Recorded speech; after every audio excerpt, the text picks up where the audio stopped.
अश्वत्थामा बलिर्व्यासो हनुमांश्च विभीषणः कृपः परशुरामश्च सप्तैते चिरजीविनः। प्रिय बंधुओं, धर्म कर्म विश्वाध्याप चैनल पर आपका स्वागत और स्वागत करते हुए आज मैं वर्धापन यानी जन्म दिन जो आप मनाते हैं उसमें क्या शास्त्रीय व्यवस्था है, मैं उसको दर्शाना चाहता हूँ। चूँकि आजकल एक परंपरा सी बनी हुई है कि लोग जन्मदिन पे केक काटते हैं और शायद जितने एज के रहते हैं उतने मोमबत्ती जलाकर और उसे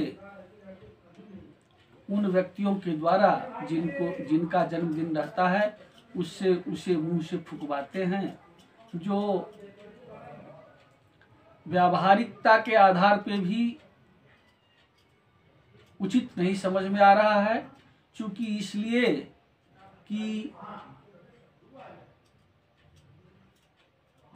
दीप यानी प्रकाश ज्ञान का द्योतक है और उसे बुता देना यानी अंधकार करना ये अज्ञानता का द्योतक है। तो ऐसी स्थिति में ये परंपरा कहाँ से आया, क्यों लोग उसे अपनाए हुए हैं, तो उसके संबंध में मुझे उचित नहीं लगा।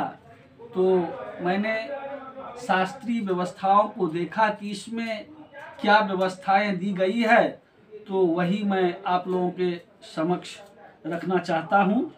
आया है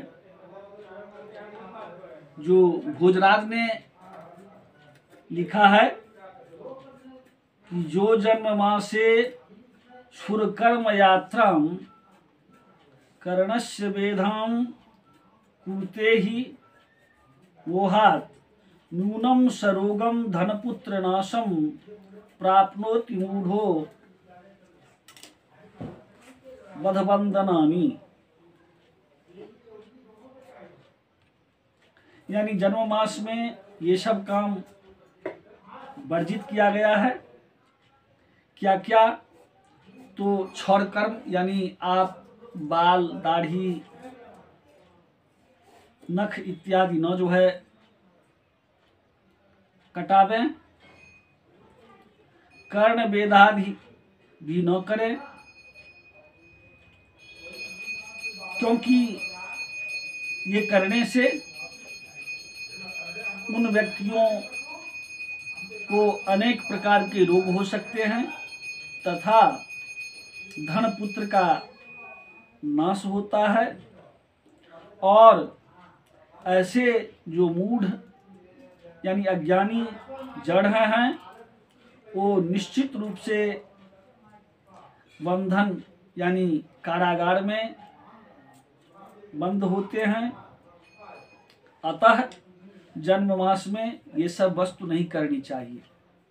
अब एक विशेष प्रकार का इसमें ये दे रहे हैं कि जन्म मासे उपनयन विधानात्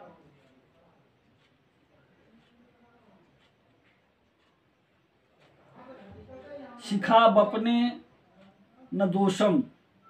ये स्मार्त का वचन है कि अगर यज्ञोपवीतादि उपनयन जिसे कहते हैं तो उसमें शिखा रहित बाल बपन करने में दोष नहीं है, यानी ये कर सकते हैं।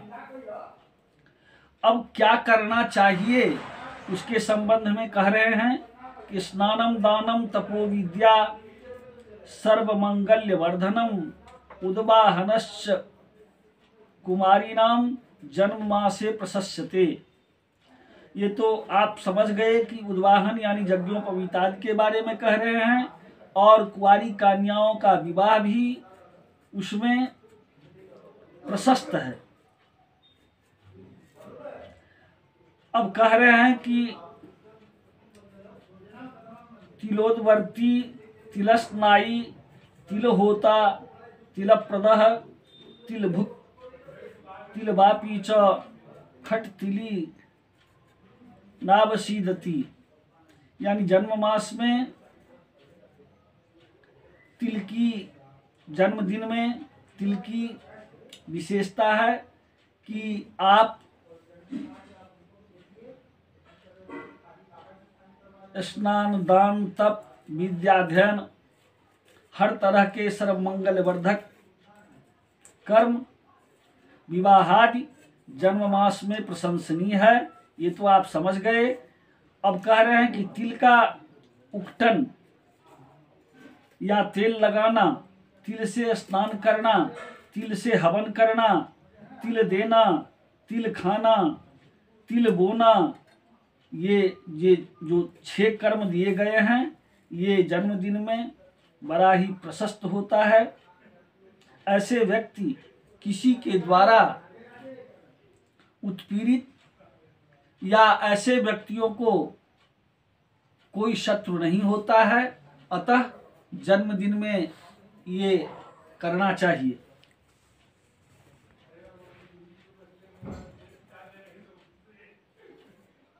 और मैंने सर्वप्रथम जो श्लोक बोला था उसमें निश्चित रूप से ये जो 7 चिरंजीवी हैं, अश्वत्थामा, बलि, व्यास जी, हनुमान जी, विभीषण, कृपाचार्य, परशुराम और जन्म नक्षत्र ब्रह्मा जी एवं मार्कंडेय मुनि का पूजन करना चाहिए। इनसे वरदान मांगना चाहिए कि हे भाग्यशाली महामुनि मार्कंडेय जी, जो 7 प्रलय काल तक जीवित रहने वाले, आप जैसे चिरंजीवी मैं हूँ, यह मुझे आप वरदान दें। तथा उस दिन निश्चित रूप से कुछ तिल मिला करके दुग्धपान भी करना चाहिए। ये भी आया है कि उस रोज दुग्धपान करने से ऐसे व्यक्ति चिरंजीवी होते हैं।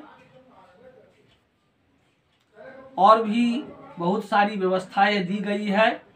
आप ये करके और चिरायु होएं, सुखी रहें, यही हमारी कामना है। जय जगदम्ब, जय विश्व।